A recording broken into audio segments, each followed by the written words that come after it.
শুনছো? আমার উট পাখির ডিম চাই, এখনই এনে দাও, না হলে আজকে বাড়িতে ভাত পাবে না। ঠিক আছে ঠিক আছে, আমি এখনই যাচ্ছি। বউয়ের কথায় হালকো এক লাফে চলে এলো সোজা আমাজনের জঙ্গলে। কিন্তু ডিম নেওয়া কি এতই সহজ?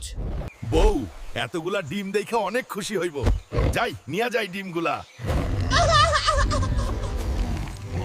এই জঙ্গলের রাজা আমি, আমার অনুমতি ছাড়া এখান থেকে একটা পাতাও নড়বে না। আমার শুধু একটা ডিম চাই ভাই, রাস্তা ছাড়। কথার কাজ হলো না।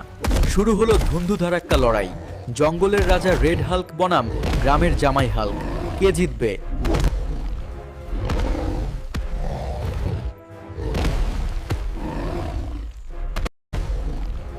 বলেছিলাম না রাস্তা ছাড়তে। এখন মার খেয়ে কেমন লাগছে? আমার স্বামী আমাকে অনেক ভালোবেসে ডিম এনেছে। আপনারাও ভালোবেসে সাবস্ক্রাইব করে দেন।